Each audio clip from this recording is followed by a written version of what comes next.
through this problem I am going to explain the Kirchhoff's law. My aim is to how to use the Kirchhoff's law in solving a electrical circuit based problem. For this, suppose here in this problem the I is unknown and R is unknown, and in this question there may be a different types of questions which can be asked. Suppose I do not know the Kirchhoff's law, मैं Kirchhoff's law नहीं जानता हूँ, suppose कर लीजिए थोड़ी देर के लिए, और मैं इस प्रॉब्लम को सॉल्व करने का प्रयास कर रहा हूँ. And at first I want to solve this problem without using Kirchhoff's law. Then I will solve this problem using Kirchhoff's law. तो सबसे पहले बिना Kirchhoff's law का. अब यहाँ एक बात देखेंगे यहाँ कि यहाँ से यहाँ तक कोई रेसिस्टेंस नहीं है, फिर यहाँ से यहाँ तक कोई रेसिस्टेंस नहीं है, इसलिए यहाँ से यहाँ तक के बीच में पोटेंशियल में कोई फर्क नहीं होगा. जितना पोटेंशियल इस पॉइंट का उतना ही पोटेंशियल इस पॉइंट का, उतना ही पोटेंशियल इस पॉइंट का. यहाँ भी जितना पोटेंशियल इस पॉइंट का उतना ही इस पॉइंट का, उतना ही इस पॉइंट का. अब हम सपोज करते हैं कि इस पॉइंट का पोटेंशियल है V1 और इस पॉइंट का पोटेंशियल है V2.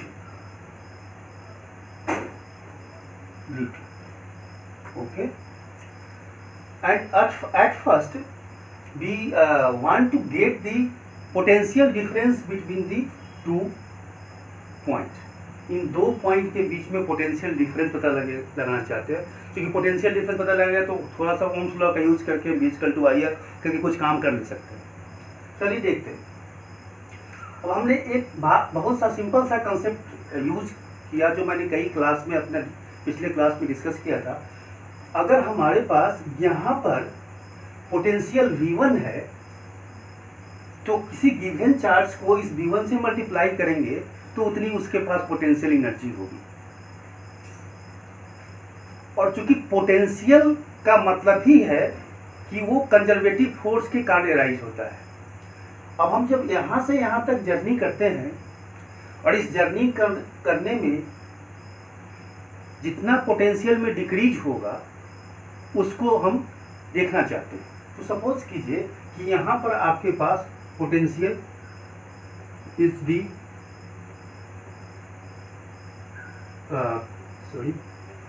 V1. This is the potential means potential energy of unit charge, ऐसे भी कर सकते हैं. Potential means potential energy of unit positive charge. Sorry, तो आपके पास यहाँ पर potential energy unit positive charge का V1 है या पोटेंशियल है, ऐसे भी कहे. अब हम यहाँ से यहाँ तक जब आए हैं तो आपके पास देखे हैं कि इसके कंपैरिजन में 3 वोल्ट ज़्यादा है पोटेंशियल. इसका मतलब जब यहाँ तक पहुँचेंगे तो 3 वोल्ट मेरा माइनस हो जाएगा. तो मैंने 3 वोल्ट माइनस किया. और इसके बाद फिर हम यहाँ क्या देखते हैं कि यहाँ पर आने के बाद इलेक्ट्रिक करंट चूंकि यहाँ से यहाँ तक चला है तो इलेक्ट्रिक करंट के डायरेक्शन में पोटेंशियल ड्रॉप होता है, यानी पोटेंशियल घट जाती है. इसका मतलब है कि इस पॉइंट के कंपैरिजन में यहाँ ज़्यादा पोटेंशियल होगा. तो यहाँ पर पहुँचने के लिए हमें क्या करना होगा कि ऐड करना होगा. और कितना ऐड करना होगा? जितना डिफरेंस है. तो डिफरेंस जानते हैं V इक्वल टू होता है IR. इस फॉर्मूला को यूज करते हैं, सिंपल ओम्स लॉ. तो हम कहेंगे कि 2 इंटू और करंट है 1. So this is the 1, and now this is the potential of this point, and the potential of this point is V2, so it is V2, and thus we can see that the V1 minus V2 is 3 volt. Actually 3 volt is there, I am not writing the unit. So 3 and minus 2 is equal to 1 volt. So the potential difference between 2 points is 1 volt. ठीक है। अब चूंकि potential difference अगर यहाँ के बीच में हुआ तो यहाँ भी 1 वोल्ट होगा, यहाँ भी 1 वोल्ट होगा। चलिए हम यहाँ जिक्र करते हैं इसमें। चलिए यहाँ पर हमारे पास V1 है, यहाँ आने के बाद क्या हुआ, 5 वोल्ट मेरा कम हो गया। यहाँ आने के बाद क्योंकि इस डायरेक्शन में इलेक्ट्रिक करंट फ्लो हो रहा है तो यहाँ ज़्यादा होगा पोटेंशियल, तो यहाँ आने के बाद IR बढ़ेगा। कितना बढ़ा, 3 into I is unknown and this is the potential of this point and it is V2. So this V1 minus V2 is 5 minus 3I and V1 minus V2 is 1 volt. I have already calculated 1 volt. 1 is equal to 5 minus 3I. So 3I is equal to 5 minus 1 and thus I is equal to 4 by 3. So this is the 4 by 3. So this current is 1 ampere and this is the 4 by 3. Now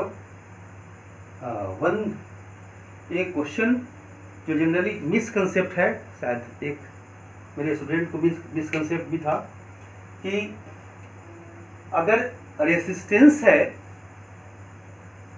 तो resistance है कि means that opposes the flow of the charge, means electric current को oppose करने की property को हम resistance बोलते हैं।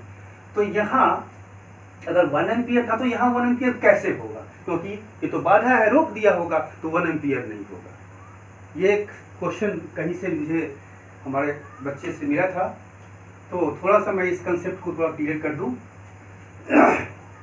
सपोज कर लीजिए कि आपके पास एक पाइप है और इसमें वाटर फ्लो हो रहा है, कांस्टेंट हाइट से पानी का फ्लो हो रहा है और जितनी रेट से जितनी वेलोसिटी से पानी यहाँ प्रवेश किया उतनी वेलोसिटी से पानी को निकलना होगा, क्योंकि यहाँ लेकिन हालांकि बाधा है, विस्कस फोर्स है वाल और इसके बीच में।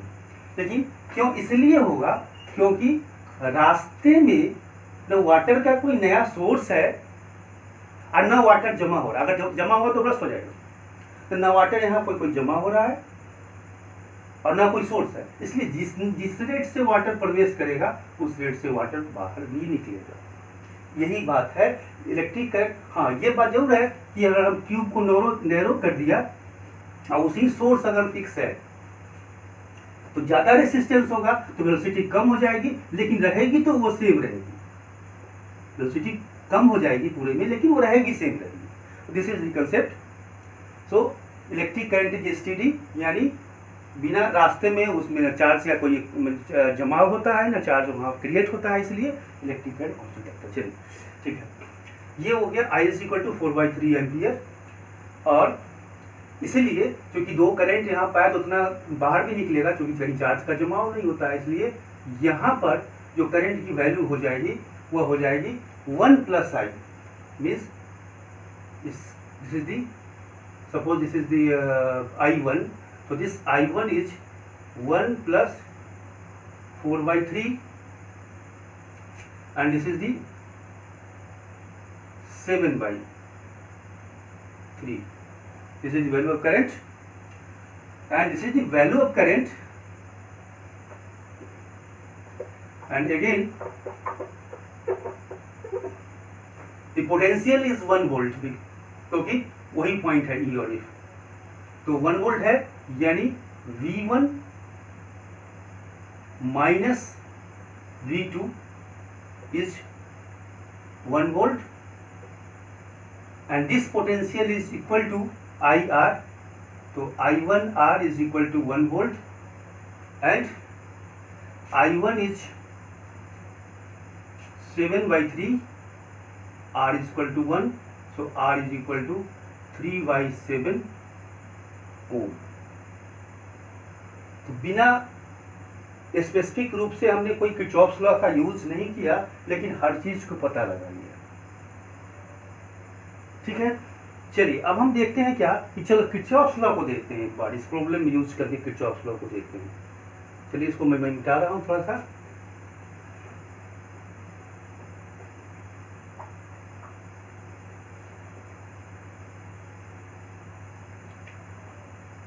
अभी हमने सपोज कर लीजिए this is the A B, this point is already E, A E B C D. So there are so many closed loop. One is the A E F D A, another is A B C D A, and another is E B C F A. So second rule is the loop rule. So I am taking this loop rule, and first law तो already use मैंने ऐसे कर लिया। जो incoming current आपके पास यहाँ पर क्या है, अब यहाँ this I1 is by using the first law, this I1 is equal to 1 plus I. Now I is not known to you. Now taking the, because in this loop one unknown is there, that is I, so I am taking this loop to get the I, and for this loop is A E F D A, this loop.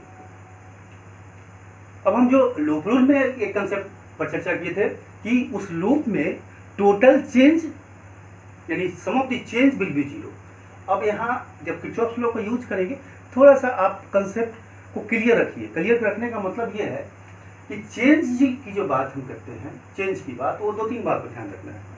एक बात कि change को कैसा मानते हैं। अगर आप घटने को निगेटिव मानते हैं, डिक्रीज को निगेटिव मानते हैं, डिक्रीज निगेटिव, तो क्या होगा, इंक्रीज पॉजिटिव। ये बात ध्यान रखना है। अगर डिक्रीज निगेटिव है तो इंक्रीज पॉजिटिव। चलिए अब दूसरी बात जानते हैं कि इलेक्ट्रिक करंट डायरेक्शन डिक्रीज करता है, ये आप पता है आपको। चलिए हम स्टार्ट करते हैं इस ऐसे ए इस डायरेक्शन में, माने means anticlockwise. A to E no change in the potential, क्योंकि कोई रेसिस्टेंस नहीं है। यहाँ से यहाँ तक आया। अब यहाँ क्या हुआ कि डिक्रीज हुआ। हमने क्या कहा था, डिक्रीज को नेगेटिव लिया तो -5 डिक्रीज है। अब यहाँ क्या है कि इलेक्ट्रिक करंट इस डायरेक्शन में आया होगा तो यहाँ ज़्यादा है, तो इलेक्ट्रिक करंट यहाँ ज़्यादा है, यहाँ कम है। यहाँ जब इस डायरेक्शन में चल रहे हैं तो यहाँ क्या होगा, अभी इंक्रीज हो रहा है चलने में, तो इंक्रीज कितना होगा, इसलिए इंक्रीज को मैंने कहा पॉजिटिव लीजिए 3, और current is I 3I। And then यहाँ पर देखते हैं, यहाँ क्या हो रहा है कि अब डिक्रीज हो रहा है, तो करंट डायरेक्शन में चल रहा है तो कितना डिक्रीज हुआ 2 × 1, और ये इंक्रीज कितना हुआ +3, तो ये टोटल चेंज है। According to loop rule the total change is 0, this is 0, and so this is the -2, sorry, this is the 3I, this is -5, this is -2 + 3 is equal to 0, and so this is 3I -7 + 3 0, -3I -4 is equal to 0, so 3I is equal to 4, and then I is equal to 4/3. This is the I is equal to 4/3. पहले भी हमने I is equal to 4/3 लिखा। अब यहाँ